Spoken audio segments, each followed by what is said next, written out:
My entitled stepsister really thought she won, but 3 hours with a sledgehammer changed everything. I want this room. Why can't I have it? Michaela, my new stepsister, asked, pointing to my bedroom. I laughed, thinking it was a joke. I'd had that room since I was 5. Mom and I hung the butterfly decals together on the walls before she passed. The guest room is next door, I told her. She turned to Dad. Pink's my favorite color, and I really love butterflies. She walked into my bedroom and started running her fingers along my mom's old vanity desk. This would be perfect for my makeup collection. Please? The guest room barely has any closet space, too. She turned to me with the sweetest, fakest smile and said, You can consider it your gift to me. New family, new beginnings. I looked at Dad, waiting for him to say something. Anything. Instead, he pulled me aside and said, Would you mind giving up your room for your new sibling? She really wants it. You know what? If you say yes, I'll let you have the entire garage.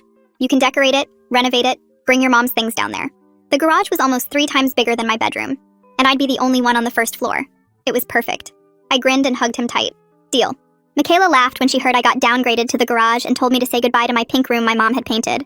I spent 3 months transforming that dusty garage into the room of my dreams. Built-in bookshelves, a reading nook with floor cushions, fairy lights strung between the rafters, a desk overlooking the garden through the new window we installed. I bought a small projector and placed it beside my bed for movie nights, and made a small spot for pictures of me and my mom. All my friends started hanging out there and people bragged about it at school. But when Michaela saw it, her face went dark. She stormed into our parents' room and yelled, She gets an entire studio while I'm stuck in a regular bedroom? She told her mom, This isn't fair. I'm the new sibling. I should get the nice things, right? My stepmom sighed and looked at my dad. Maybe we can switch rooms again? One last time? But this time, Dad didn't cave. She decorated and remodeled that room on her own with her own money. The garage is hers. You get the pink bedroom that you asked for. End of discussion. Michaela began hyperventilating, realizing she'd lost. Then she paused. Fine. Keep your stupid garage. I don't need it. And we thought that was the end of it. But for the next couple of weeks, Michaela became obsessed with improving the pink room, determined to outdo my garage. She bought expensive professional LED strips that synced to music, installed a built-in vanity, placed a mini bar outside her room. And Dad was left with no choice but to fund her ideas with his credit card to keep the peace. But nothing seemed to satisfy her. She'd drag people upstairs to show off her improvements, then storm out when they mentioned they wanted to see the famous garage room. That's when she decided she needed more space for her creative vision. Michaela pretended to be sick and stayed home while me and the parents went out to celebrate my cousin's graduation. She watched from the window as we drove away before taking a sledgehammer up into her room and started hitting the wall between the pink bedroom and the guest bedroom to turn it into one giant room. The wall between the pink and guest room came down exactly like she wanted, for about 3 seconds. Then the ceiling beam, no longer supported, shifted. The neighbors heard a cracking sound shoot through like lightning. Drywall, insulation, and a massive ceiling joist had come crashing down. Michaela had looked up just in time to see it coming but couldn't dive away fast enough. The beam caught her at the base of her skull and pinned her down. She was conscious the whole time, trying to scream for help, but we were hours away from home. Our neighbors eventually called 911, but by then, she'd been trapped for 3 hours. The paramedic said she kept whispering, I can't feel anything, over and over. We showed up at the hospital 6 hours later and sat in the waiting room during the surgery. The doctor stepped out after an hour and confirmed it. Michaela would never move anything below her neck again. She'd need a ventilator to breathe properly. 24-hour care. She was 17 and would never walk or do anything independently again. When she could finally speak through the ventilator apparatus, she asked to see me. I thought she'd want comfort or support. Instead, she whispered, This is your fault. You made me feel like I had to compete for space in my own home. Now I'll never paint my nails again. Never try on clothes. Never hold a phone. I just wanted to belong in the family. Stepmom blamed both me and Dad for what happened, asking, Why couldn't you have just shared your room? Why didn't you offer to help decorate her bedroom when you saw how much she wanted a cool room too? The entire upper floor got sealed off. Michaela moved into the garage because it was the only space large enough for all her medical equipment. I thought that was the end. Until yesterday, an insurance investigator called, saying they found something odd in Michaela's search history, the week before her paralysis. They're reopening the case, and I'm now headed to the police station. The phone rang while I was sitting on the floor next to Michaela's hospital bed in what used to be my garage. The ventilator made its regular whooshing sound every few seconds, and I'd been counting the cycles without really thinking about it. I grabbed my phone and saw a number I didn't recognize. The man on the other end introduced himself as Mateo Huang from the insurance company. His voice sounded careful and professional, like he was reading from a script but trying to sound friendly. He said they'd been doing routine checks on the claim and found something unusual in Michaela's device search history from the week before the accident. My stomach dropped. He explained they were reopening the case and needed me to come to the police station this afternoon to answer some questions. My hands started shaking so badly I almost dropped the phone. I managed to say okay and wrote down the address even though I already knew where the station was. After I hung up, I just sat there staring at Michaela's face. Her eyes were closed and she looked peaceful, which felt wrong given what I'd just heard. I stood up too fast and felt dizzy. I walked into the kitchen where Dad was drinking coffee and Adriana was making toast. I told them about the call. Adriana's face went completely white for about 2 seconds, then her expression changed to angry. She demanded to know what lies I'd told the insurance company, what I'd said to make them suspicious. Her voice got louder with each word. Dad just kept staring at his coffee mug like it had answers written on the bottom. He said we should cooperate fully, give them whatever they need. His voice sounded flat and exhausted, like he'd used up all his energy just getting through the past few weeks. Adriana started to argue, but Dad held up his hand and she stopped. I pulled out my phone and texted my best friend that I might need her later, just in case this went badly. Then I grabbed my jacket from the hook by the door and found my keys in my backpack. I got in my car and started driving toward the police station. The route took me past my old high school, and I remembered how proud I'd felt just a few months ago when I finished the garage renovation. I'd invited all my friends over to see it. The fairy lights reflected off the new window and made everything look magical. Everyone kept saying it was the coolest room they'd ever seen, better than anything on Pinterest or Instagram. They took pictures and posted them with captions about how lucky I was. That pride felt poisonous now, sitting heavy in my chest. Maybe I had been showing off too much. Maybe I pushed Michaela over some invisible edge by having something she wanted so badly. I knew that wasn't logical, but I couldn't stop thinking it. I parked in the police station lot and turned off the engine. Then I just sat there for 5 minutes trying to steady my breathing. My hands were still shaking. I kept thinking about what search history they could have found that would make them reopen the case. I finally made myself get out of the car and walk inside. The waiting area had those uncomfortable plastic chairs and smelled like old coffee and floor cleaner. I sat down and forced myself to remember the actual collapse day. We'd left at noon for my cousin's graduation ceremony. Michaela had claimed she had a headache and wanted to stay home. I remembered her standing at her bedroom window watching us pack the car. We got the neighbor's frantic call around 4 p.m. They said they'd heard a huge cracking sound and saw dust coming from our upstairs windows. The paramedics told us later that Michaela had been trapped for at least 3 hours by the time they got there. She was conscious and terrified the whole time, unable to move or call for help. My stomach turned thinking about those 3 hours.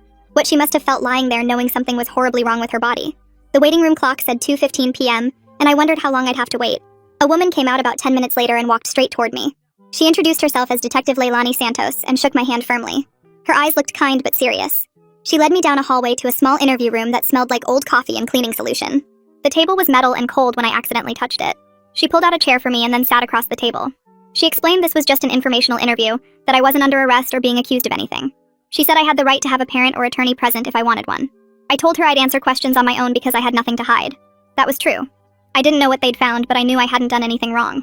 Detective Santos pulled out a notebook and asked me to describe the family dynamics before the accident. I tried to explain how Adriana always took Michaela's side in every argument or disagreement. How Dad tried to keep peace by giving in to whatever Michaela wanted, even when it wasn't fair. How I felt squeezed out of my own family after they got married. My voice cracked when I mentioned my mom's butterfly decals that she and I had put up together when I was little. Michaela had covered them all up with her expensive LED strips that synced to music. The detective took notes without any expression on her face, just nodding occasionally. She asked specific questions about when things started getting worse between me and Michaela. I explained about the garage trade and how Michaela got angrier after she saw how nice I'd made it. Then she asked about the garage renovation costs and timeline. I explained I'd saved money from my part-time job at the library, about 8 months of paychecks. I bought the materials myself at Home Depot and did most of the decorating alone. Dad helped with the window installation on weekends because that required actual construction work. The detective wrote something down and then asked if we got permits for the window. My chest tightened because I honestly didn't know. I told her Dad handled that part, or at least I thought he did. I'd assumed he took care of all the official stuff while I focused on making it look nice. She made another note and I felt my anxiety spike. Detective Santos pulled out her tablet and turned it toward me. She showed me a preliminary report from Mateo Huang, the insurance investigator. She explained that routine device forensics revealed search history that raised red flags. She said insurance companies always check devices in major structural damage claims to rule out fraud. I nodded, even though I didn't really understand why this mattered for Michaela's accident. She seemed like she'd just made a stupid mistake trying to knock down a wall. The detective turned the tablet more directly toward me and showed me a list of search terms from Michaela's laptop. The searches were dated 5 days before the collapse. My eyes scanned down the list and my blood went cold. How to know if wall is load-bearing. Sledgehammer demolition interior wall. Can you knock down wall between 2 bedrooms? Home renovation without contractor. Each search term felt like a punch. She asked if I knew Michaela was planning any construction projects. I shook my head, and the room felt like it was spinning a little. I explained that Michaela never mentioned wanting to actually demolish walls. She just kept buying decorations and complaining that her room wasn't big enough to compete with mine. Detective Santos asked me to walk through the day of the accident again, specifically what time we left and who knew we'd be gone. I told her we left around noon for the graduation party. Michaela definitely knew because she'd watched us pack the car from her bedroom window. I remembered her face in the glass looking pale and unhappy. I thought at the time she was just mad about missing the party, but now I wondered if she was nervous about what she was planning to do. Detective Santos shifted in her chair and pulled up a new screen on her tablet. She asked if I hired any contractors for the garage renovation, or if I did all the work myself. I explained that I bought the materials and did most of the decorating, painting the walls and installing the shelves and fairy lights on my own. Dad helped with the window because that needed actual construction work, cutting through the wall and framing it properly. She nodded and wrote something down, then asked who did the electrical work for all the lights and the projector outlet. I said Dad handled that part too, running new wiring from the house's main electrical panel. The detective looked up and asked directly if we got building permits for any of this work. My stomach dropped because I honestly didn't know. I told her Dad said he would handle all the official stuff, the permits and inspections and whatever else was needed. I focused on making it look nice while he dealt with the legal requirements. Or at least that's what I thought he was doing. She made more notes on her tablet and said the insurance company would need to verify that all the work was done legally and up to code. I felt sweat forming on my palms because I suddenly wasn't sure Dad had actually gotten permits. He might have just said that to make me feel better about the renovation. Detective Santos closed that screen and opened another one, asking if Michaela ever threatened to damage my garage or said anything about wanting to destroy it. I shook my head and said no, nothing like that. She just made comments constantly about how unfair the room situation was, how I got this huge space while she was stuck in a regular bedroom. There weren't any physical fights between us, just the usual step-sibling tension and her passive-aggressive remarks whenever her friends came over. The detective asked if Adriana ever suggested that Michaela should get the garage instead of me. I hesitated because I didn't want to throw Adriana under the bus, but the detective was waiting for an answer. I admitted that Adriana made comments pretty often about me having too much space, saying things like it wasn't fair that one kid got an entire studio apartment while her daughter had to squeeze everything into a normal bedroom.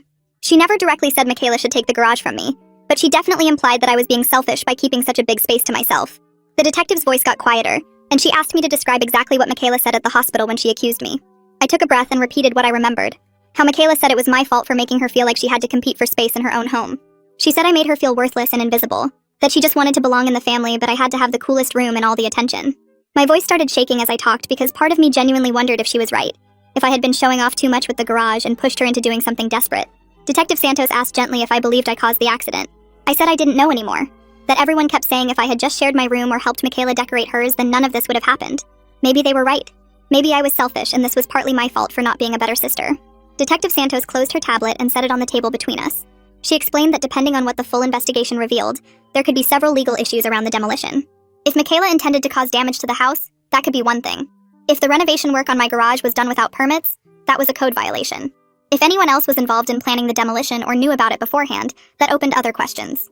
She said insurance fraud was a serious crime when someone deliberately damages property to collect insurance money. Reckless endangerment was also serious, even if Michaela only endangered herself by knocking down a load-bearing wall. My mouth went completely dry as I realized she was talking about criminal charges.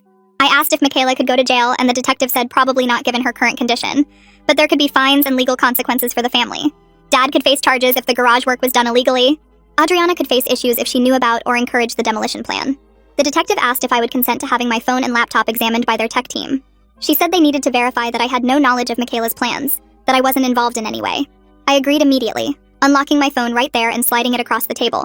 I gave her my laptop password too, desperate to prove I didn't know anything about what Michaela was planning. Detective Santos thanked me and said a tech specialist would make copies of everything and return my devices within 48 hours. She stood up and shook my hand again, saying I was free to go and they would be in touch if they had more questions. I grabbed my keys and walked out of the interview room, my legs feeling shaky and weird. I left the police station at 6 p.m., hands still trembling as I unlocked my car. I sat in the driver's seat for a few minutes just breathing, trying to process everything the detective had said about permits and fraud and criminal charges. I pulled out my phone and texted Dad that the interview was done, but it had been really intense.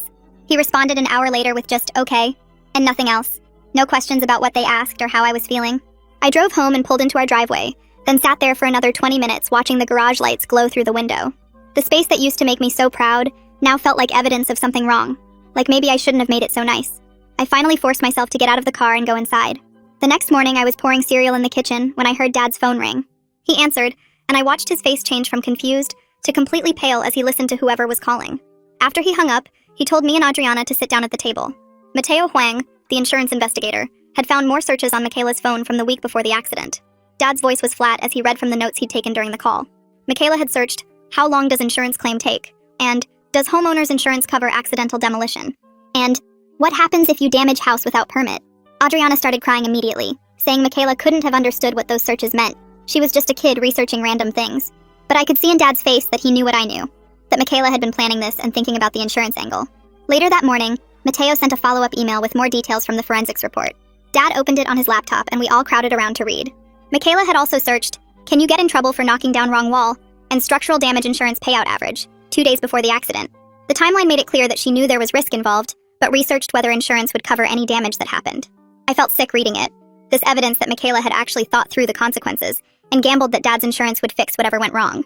She didn't just impulsively grab a sledgehammer, she planned it and calculated that insurance would bail her out if things went bad. The investigator's report included another set of searches from the morning of the accident itself, the day we left for my cousin's graduation. Michaela had looked up how to fake being sick convincingly and best excuses to skip family event that same morning before telling us she had a headache. Dad read this part out loud and Adriana sobbed even harder because it proved Michaela had planned to stay home alone specifically to do the demolition. She had faked being sick so we would leave without her, and she could knock down the wall in private. I sat down heavily in one of the kitchen chairs, feeling the premeditation of it all settle over me like weight. This wasn't a stupid impulsive mistake. It was calculated and planned, and somehow that made everything feel so much worse. I spent the afternoon sitting in my car in the library parking lot where I used to work before everything happened. I needed to get away from the house and think through my feelings without Dad and Adriana around. Yes, Michaela had planned this whole thing, researched it, prepared for it. But she was also 17 and stupid, and probably genuinely thought she would just knock down a wall and have a bigger, cooler room by the time we got home. She must have pictured us walking in and being impressed, or at least accepting that it was already done. She didn't plan to become paralyzed, didn't plan for the ceiling to collapse on her. I kept trying to figure out if knowing she planned it made it better or worse, and I honestly couldn't decide. My phone buzzed around 7 that evening while I was still sitting in the parking lot, and Detective Santos's name lit up the screen. I answered and she got straight to it, saying the neighbors had given another statement about something they remembered from 2 days before the accident. A delivery truck had dropped off a package at our house, and the neighbor watched Michaela sign for it herself through their kitchen window. Detective Santos asked if Dad had ordered anything recently, and I put her on speaker so I could drive home while we talked. When I got back, Dad was in the kitchen, and I told him about the call. He pulled up his order history on his laptop and scrolled through everything from the past month, shaking his head. No sledgehammer, no tools, nothing heavy delivered to the house. Detective Santos said this lined up with what they suspected, that Michaela had ordered the sledgehammer herself using someone else's account or card, planning the whole demolition days in advance. The detective explained that the neighbor's statement was important because it showed clear preparation, not some sudden angry impulse. Michaela had time to think about what she was doing, time to stop, but she went through with ordering the tool and waiting for it to arrive. The same neighbor also told police about the sounds they heard the day everything happened. Detective Santos read from her notes, explaining how the neighbor was doing dishes around 1 in the afternoon when they heard music start playing upstairs at our house, loud enough to hear through the walls. At first they thought Michaela was just being a teenager, blasting music while we were gone. Then around 1:30, they started hearing rhythmic pounding mixed in with the music, like someone hammering or hitting something hard. The neighbor said they almost went over to check, but figured Michaela was maybe hanging pictures or doing some kind of craft project. The pounding went on for over 2 hours, stopping and starting, and the neighbor got used to the sound. Then at 3:30, they heard this massive cracking noise that made their whole house shake, followed by a huge crash, and then silence. That's when they knew something was seriously wrong, and called 911. I sat there imagining Michaela swinging that sledgehammer for hours, probably taking breaks when her arms got tired, then starting up again. My throat felt tight thinking about how someone could have stopped her if they'd just knocked on the door, if the neighbor had trusted their gut and checked on the noise. But nobody did, and she kept going until the ceiling came down on her. 2 days after that call, Detective Santos contacted us again with more information from the bank records. Adriana had given permission for them to look at her credit card statements, probably thinking it would clear things up. Instead, they found that Adriana's card was used to buy the vanity, the LED strips, and the sledgehammer, all from the same hardware store over a 3-week period. The detective came to the house to talk to us about it, and Adriana's face went white when she saw the printed statements. She insisted she never approved buying a sledgehammer, that she only knew about the vanity and lights because Michaela showed her the purchases after they arrived. Adriana said Michaela must have taken her card from her purse and used it without asking, which was possible since they lived in the same house. But Dad looked at Adriana differently after hearing this, his eyes narrowed and his jaw tight. I could see him doing the math in his head, wondering how much Adriana actually knew, and how much she was pretending not to know. The detective said the credit card records supported the theory that this was planned over weeks, not days, with Michaela gathering everything she needed piece by piece. Then Detective Santos pulled out her tablet and showed us something else they'd found during the investigation. Text messages between Adriana and Michaela from 8 days before the accident, pulled from Michaela's phone backup. Adriana had written to Michaela saying you need to make it impossible for them to ignore how unfair this is. And Michaela responded, I have a plan. There were more messages in the thread, with Adriana writing about how I got everything I wanted, while Michaela got stuck with leftovers. Michaela had sent back a bunch of room design screenshots with captions like, this is what I deserve and why does she get the cool space? Adriana's face fell apart as she read her own words on the detective's screen and she started crying, saying she only meant Michaela should decorate more and make her room really nice, not tear down walls. Detective Santos said calmly that the text showed a pattern of encouraging Michaela to escalate the situation, even if Adriana didn't know the specific plan. The messages created an environment where Michaela felt justified in taking extreme action because her mom kept telling her she deserved more. Sitting there listening to all this, I started remembering things differently, seeing them through a new lens. Adriana had pushed Dad constantly to fund Michaela's room improvements, saying things like she needs to feel equal in this family, and you can't let one daughter have everything while the other has nothing. At the time, I thought she was just being a protective mom, standing up for her kid who felt left out. But now I could see how she fed Michaela's anger and made it grow bigger, validating every complaint and making it seem like I was the enemy. Adriana never once suggested that Michaela should be grateful for having a nice room at all, or that maybe comparing ourselves constantly was unhealthy. Instead, she kept pointing out everything I had that Michaela didn't, keeping score like we were in some kind of competition. I felt this flash of real anger at her, hot and sharp in my chest, because she helped create this whole disaster by telling Michaela she was right to feel cheated. On day 4 of the investigation, a woman named Heidi Klein showed up at our house with a clipboard and a serious expression. She introduced herself as a structural engineer hired by the insurance company to assess the damage and figure out exactly what happened. Dad let her in, and she went straight upstairs to the sealed-off area, spending the next 3 hours up there. I could hear her walking around, taking measurements and occasionally talking into a voice recorder. When she finally came back downstairs, her face looked grim, and she asked if we could all sit down in the living room. She spread out some photos on the coffee table showing the collapsed ceiling and the demolished wall, then pointed at the photos while she talked. The wall Michaela knocked down was absolutely load-bearing, meaning it was critical for supporting the second-floor ceiling joists. Without that wall, the whole structure above it had nothing to hold it up. Heidi explained that our house was built in 1987 with a specific structural design where certain walls carried the weight of the roof and second floor. She pulled out the original building plans she'd gotten from the city and showed us how the wall between the pink bedroom and guest room was marked as structural, not decorative. Removing that wall without putting in proper support beams first meant the ceiling beam had to carry way too much weight and it shifted and collapsed within hours. She asked Dad if he'd gotten any permits for alterations upstairs, and Dad's face flushed red as he admitted he didn't think permits were needed for interior cosmetic changes like paint and decorations. Heidi said firmly that demolishing any wall, especially a load-bearing one, absolutely required permits and inspections before the work started. Doing it without approval was a serious code violation that put everyone in the house at risk. Then the engineer walked through the first floor and stopped in my garage space, looking around carefully. She paused at my window, the one Dad and I had installed so I could see the garden, and asked when we put it in, and whether we got a permit for it. Dad's face went from red to purple, and he stammered that he didn't get a permit, thought the window was small enough that we didn't need one. Heidi wrote something down on her clipboard and explained that adding any opening to an exterior wall required a permit because it affected the building envelope and could cause structural or moisture problems if done wrong. She said the city would likely require us to get permits for both violations now, the demolished wall upstairs and the unpermitted window down here, plus we'd face fines for doing work without approval. Dad just nodded, looking defeated, while I felt sick thinking about how much this was all going to cost. A few days later, another visitor showed up, this time a social worker from the hospital named Royce Booker. He'd been assigned to follow up on Michaela's home care situation and make sure we had what we needed. Royce was probably in his 40s, with kind eyes and a calm way of moving through the garage space without making it feel crowded. He spent about an hour reviewing all of Michaela's equipment, the ventilator humming in the corner, the feeding tube supplies stacked on shelves, the adjustable bed taking up most of the room. He asked questions about our daily routine, who was doing what care tasks, how we were managing overnight. Then he sat down with all 3 of us and said gently that this arrangement wasn't sustainable long-term, without professional nursing support. Adriana's voice went sharp and defensive, snapping that we were doing our best with no help and no money. Royce held up his hands and said calmly that he understood. That's exactly why he was here, to connect us with resources and support services we qualified for. After Royce left, Adriana stayed in the kitchen instead of going back to check on Michaela. I was getting a glass of water when I heard her start crying, these big gasping sobs that sounded like they were ripping out of her. She leaned against the counter and said through tears that she'd lost her beautiful upstairs bedroom, and now lived in a house that felt like a hospital, with machines beeping all day and night.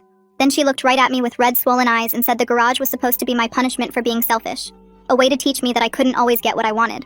But instead, it became Michaela's prison, the only room big enough for all her equipment, and now her daughter would spend the rest of her life trapped in the space that was meant to humble me. I stood there holding my water glass, not knowing if I should say something comforting or just walk away, feeling this weird mix of sympathy and anger that she was still somehow making this about punishing me. I walked away without saying anything and went to my temporary sleeping space in the den, feeling this weird heavy pressure in my chest that made it hard to breathe normally. My phone buzzed around 11 p.m. with Royce's name on the screen, and I answered while staring at the ceiling in the dark. He asked how I was handling everything, his voice quiet and careful, and I found myself admitting that everyone seemed to think this was my fault for not just sharing my room from the start. The words came out faster than I meant them to, telling him how Adriana kept saying I should have helped Michaela decorate, how even Dad looked at me sometimes like maybe I could have prevented this. Royce let me finish before saying gently that Michaela made her own choices, that I was allowed to feel hurt by being made into the scapegoat. Something about hearing that from someone outside the family made my throat tight, and I had to swallow hard before I could thank him and hang up. The next morning, Detective Santos called Dad's phone and asked us all to sit down because she had another finding. We gathered in the living room, Adriana perched on the edge of the couch looking defensive before the detective even started talking. Santos explained that Michaela's phone had a draft Instagram post dated the morning of the accident, and she read the caption out loud. Room transformation reveal coming today, with a bunch of hashtags about home renovation and room makeovers. The detective said Michaela had planned to film the whole demolition and post it as a dramatic before and after story. I felt my stomach drop thinking about Michaela setting up her phone to record, expecting to show off some amazing renovation instead of ending up paralyzed. Adriana made a choking sound and covered her mouth with both hands. Detective Santos pulled up something else on her tablet and said the draft post included a video script that Michaela had written out. She read it to us in a flat, professional voice. If something breaks, my dad's insurance will totally fix it, so why not go big? The detective explained this showed Michaela's magical thinking about insurance, how she genuinely believed it would cover any damage without real consequences. I sat there feeling this weird mix of being angry at how stupid Michaela had been, and sad that she really thought this would work out fine. Dad's face had gone pale, and he kept shaking his head slowly like he couldn't process what he was hearing. Adriana started crying again, these quiet tears running down her face while she stared at the floor. Then Detective Santos turned to Adriana and said the text messages showed something else important. She explained that when Michaela expressed doubts about the plan in their texts, Adriana had written back that Dad's insurance was really good and she shouldn't worry so much. Adriana's head snapped up and she protested that she didn't know Michaela was planning to demolish anything, that she thought they were just talking about decorating ideas. But the detective said calmly that the text created an environment where Michaela felt protected from consequences, where she believed insurance would magically fix whatever went wrong. Dad turned to look at Adriana with this expression I'd never seen before, like he was really seeing her clearly for the first time and didn't like what he saw. The room went quiet except for the sound of Michaela's ventilator humming from the garage. After Detective Santos left, Dad walked out to his car and just sat there. I watched him through the window for a while before going back to my homework, and when I checked again an hour later, he was still sitting in the driver's seat staring at nothing. Adriana had gone to check on Michaela, and I was alone in the house feeling like everything was falling apart in slow motion. Dad finally came inside after dark, and when I asked if he was okay, he just said he couldn't process everything right now and needed to sleep. His voice sounded flat and dead, and I recognized this as the same shutdown mode he went into after Mom died, where he just stopped functioning until the crisis passed enough for him to move again. At the school the next day, I noticed my friend group had shrunk down to just 2 people who still sat with me at lunch. Everyone else found reasons to be busy or just walked past without making eye contact. I heard whispers in the hallway between classes, people talking about the paralyzed stepsister and the garage room drama. Someone had spray-painted garage influencer on my locker in silver paint, and I had to get the janitor to help me scrub it off while other students walked by staring. I ended up eating lunch in my car for the rest of the week, sitting in the parking lot with a sandwich I couldn't really taste. I seriously started looking up information about transferring to a different school for senior year, thinking maybe I could start over somewhere nobody knew about any of this. A week after the big meeting with Detective Santos, the neighbors gave another statement to the police. Dad got a call asking him to come down to the station, and when he came back his face was gray and tired. He told us the neighbors had seen Adriana carrying paint samples and measuring tape upstairs 3 days before the accident, talking with Michaela about making the space work better. Detective Santos had asked Adriana about this, and Adriana admitted she was helping Michaela plan the layout for a combined room, but swore she didn't know about the demolition plan. Dad repeated the detective's words about how the pattern of enabling was becoming impossible to deny, and Adriana stood up and walked out of the room without responding. 2 days later, Mateo Huang from the insurance company called while we were eating dinner. Dad put him on speaker, and Mateo's voice filled the kitchen, careful and formal. He said the insurance company was likely denying the structural damage claim because the demolition was intentional and the work had been done illegally without permits. The policy didn't cover damage caused deliberately by household members, even if the person didn't understand the full consequences. Dad's face went gray as he asked questions about appeals and exceptions, but Mateo just kept explaining the policy language in his calm, professional voice. I watched Dad's hands start shaking as he wrote down notes, his handwriting getting messier as the call went on. The insurance company sent an official letter the next morning confirming they would continue covering Michaela's medical care and equipment under the health policy, but the home repair costs were our responsibility. Mateo called again to walk through the numbers, estimating we were looking at $75,000 to $100,000 to properly repair the upstairs structure, plus city fines for the unpermitted work. Dad sat down hard in his chair and put his head in his hands, his shoulders hunched forward like he was trying to make himself smaller. Adriana started asking questions about payment plans and loans, her voice getting higher and more panicked with each sentence. I excused myself and went to my temporary sleeping space, closing the door on their voices. That night, I lay awake in the den, staring at the ceiling and thinking about all the times Adriana had pressured Dad to let Michaela have the garage.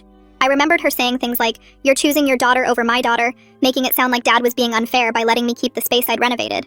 I wondered if I should tell Detective Santos about those conversations, add them to the pile of evidence showing how Adriana had pushed and enabled and created this whole disaster. But I also didn't want to make things worse. Didn't want to be the one who caused even more problems for a family that was already falling apart. I kept going back and forth in my head, trying to figure out if staying quiet was protecting people who had blamed me for everything, or if speaking up was just revenge disguised as honesty. The next morning, Detective Santos called asking us to come back to the station. Dad and Adriana rode together while I drove separately, my hands gripping the steering wheel too tight the whole way. We sat in the same interview room, and Detective Santos pulled out her tablet again, her face serious. She said they found more messages on Adriana's phone, these ones to her sister from 2 weeks before the accident. She turned the screen so we could all see. The first message from Adriana said Michaela needs to do something dramatic to make them see how unfair this is, a big gesture that forces change. Her sister wrote back, "Be careful what you encourage." Adriana's response made my stomach drop. Sometimes you have to shake things up to get results. I felt sick reading it, but also weirdly relieved because here was proof in black and white that Adriana had pushed this whole thing. Dad's face went pale and he looked at Adriana like he didn't recognize her.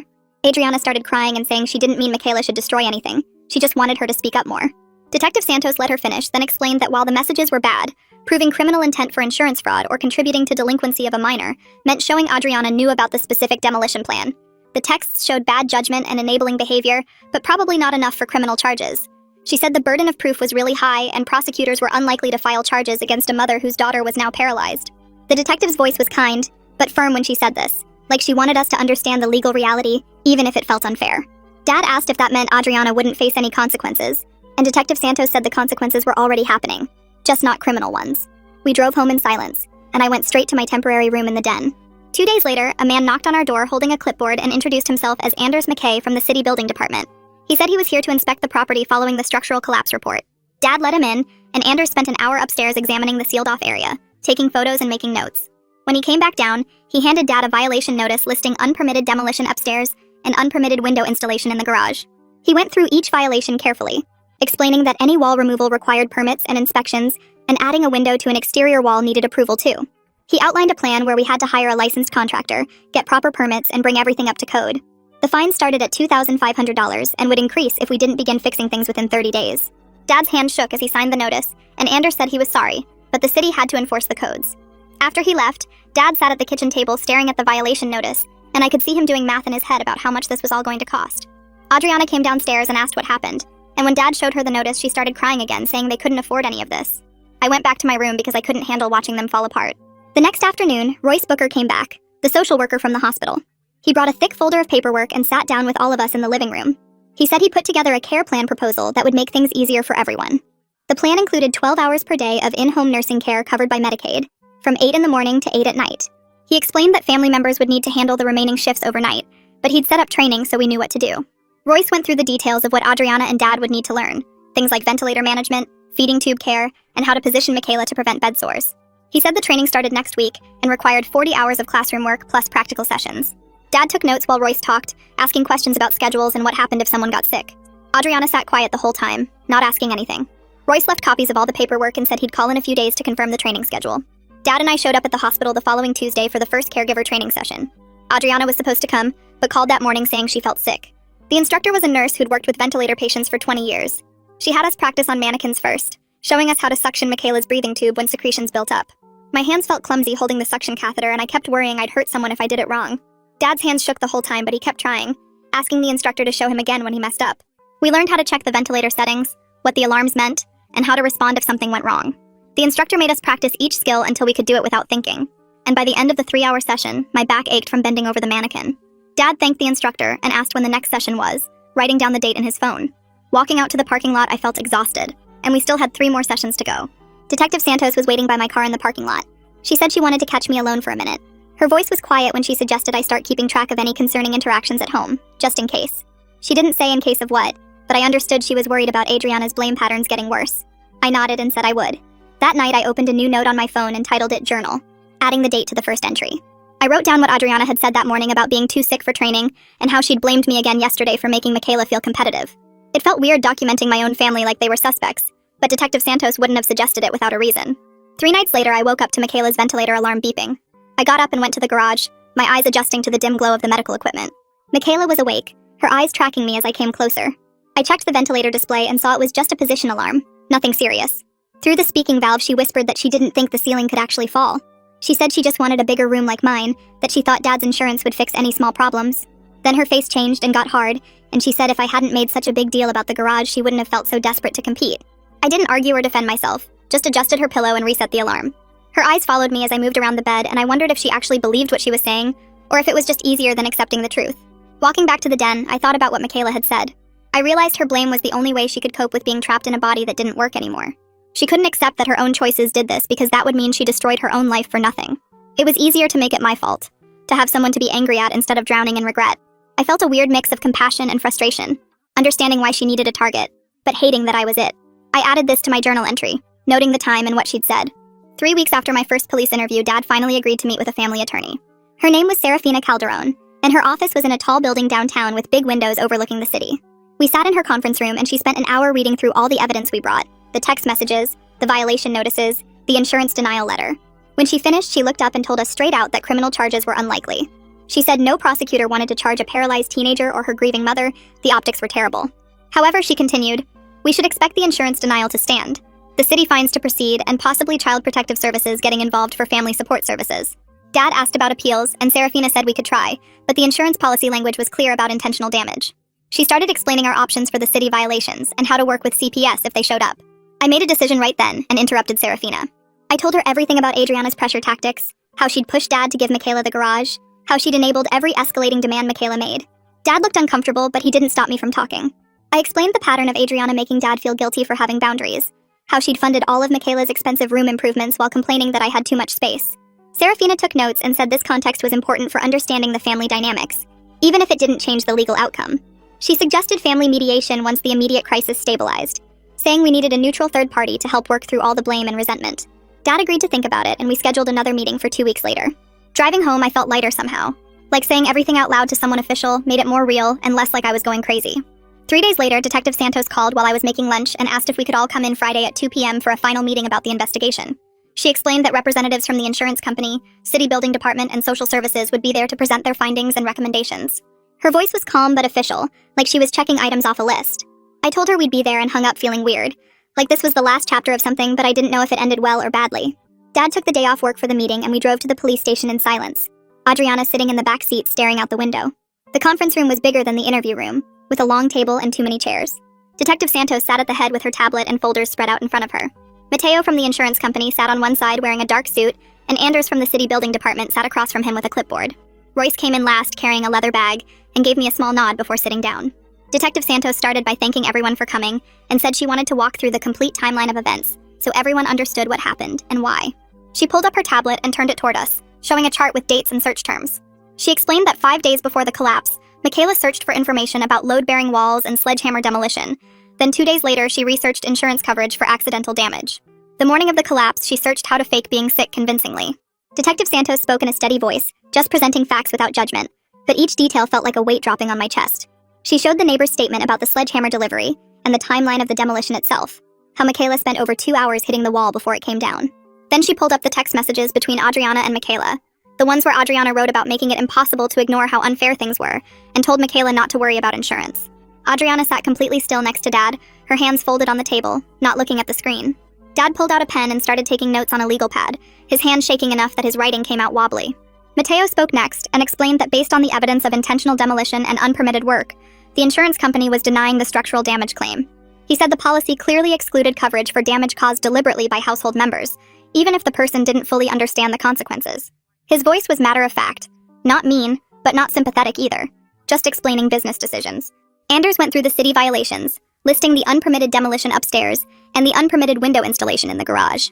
He said we'd need to hire a licensed contractor, get proper permits, and bring everything up to code within 90 days. The fines totaled $4,000 plus the cost of remediation, and he handed Dad a packet of forms that needed to be filled out. I watched Dad's pen move across his notepad, writing down numbers and dates like he was trying to solve a math problem. Detective Santos cleared her throat and said that after reviewing all the evidence, the police department was not recommending criminal charges against anyone. She explained that Michaela's actions were definitely reckless and showed poor judgment, but she was already facing life-changing consequences that were more severe than any criminal penalty. The detective said there wasn't enough evidence that Adriana knew about the specific demolition plan, just that she encouraged Michaela's general escalation. Mateo confirmed that the medical coverage would continue under the health insurance policy, so all of Michaela's care and equipment would still be covered. Anders added that as long as we started the remediation process within 30 days, the city wouldn't pursue additional penalties. I felt this strange mix of relief and disappointment, like I wanted someone to be punished, but also didn't want things to get worse. Royce set his bag on the table and said he needed to address something based on what the investigation revealed about our family situation. He explained that he was referring us to Child Protective Services for voluntary support services, not as punishment, but to make sure everyone had access to counseling and help working through everything. He said CPS could connect us with family therapists, support groups, and resources for managing the stress of caring for someone with Michaela's needs. Adriana's face crumpled and she started crying, her shoulders shaking as she covered her mouth with both hands. She said through tears that she never wanted any of this. She just wanted her daughter to be happy and feel like she belonged in the family. Detective Santos reached across the table and handed Adriana a box of tissues, saying quietly that she understood this was hard for everyone. Dad put his hand on Adriana's shoulder, but she shrugged it off, still crying into the tissues. The meeting wrapped up with everyone handing Dad copies of their reports and forms, stacking papers in front of him until there was a small pile. We stood up to leave and I grabbed my jacket from the back of my chair, ready to get out of that room and back to normal air. Walking through the parking lot toward our car, Adriana suddenly grabbed my arm and spun me around. She started yelling that this was still my fault for being selfish and showing off with the garage, that I made Michaela feel so worthless she did something desperate. Her voice was loud enough that people getting into their cars nearby turned to look. I stood there frozen as she kept going, saying I could have just shared my room from the start, that I could have helped Michaela decorate instead of making everything a competition. Then her voice broke and she started sobbing, saying she was terrified of losing Michaela, that watching her daughter trapped in a body that didn't work was killing her. She said she couldn't handle the guilt of encouraging Michaela, that she didn't know how to fix any of this or make it better. Tears ran down her face and she kept saying she was sorry, but I didn't know if she was apologizing to me or to Michaela or to herself. I just stood there awkwardly with my arms at my sides, not knowing if I should hug her or back away. Dad came over and gently took Adriana's elbow, guiding her toward the car while she cried. He looked back at me once with this exhausted expression, like he was carrying something too heavy but couldn't put it down. That evening, after we got home and ate a quiet dinner, Dad called me and Adriana into the living room for a family meeting. He said he was taking a leave of absence from work starting next week, so he could focus on the remediation project and get trained as Michaela's caregiver.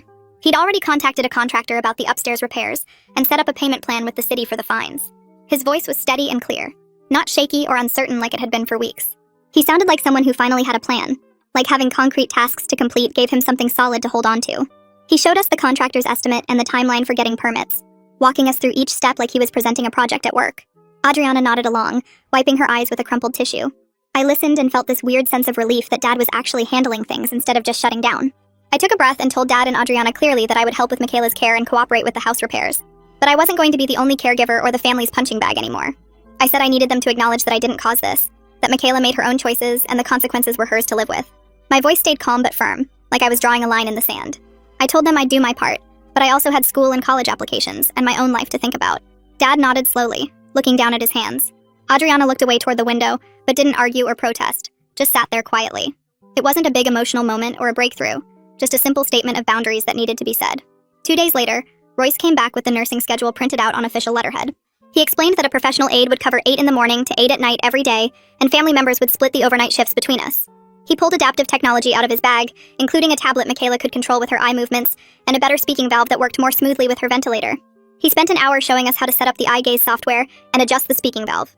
The garage started to feel slightly less like a hospital room, and more like a functional living space, with the medical equipment organized better, and the new technology making things feel less depressing. Royce also brought information about support groups for families dealing with paralysis, and a list of therapists who specialized in trauma. He left everything on the kitchen counter and told Dad to call him if we needed anything else. The next week, Anders came back with the approved remediation plan in a thick folder.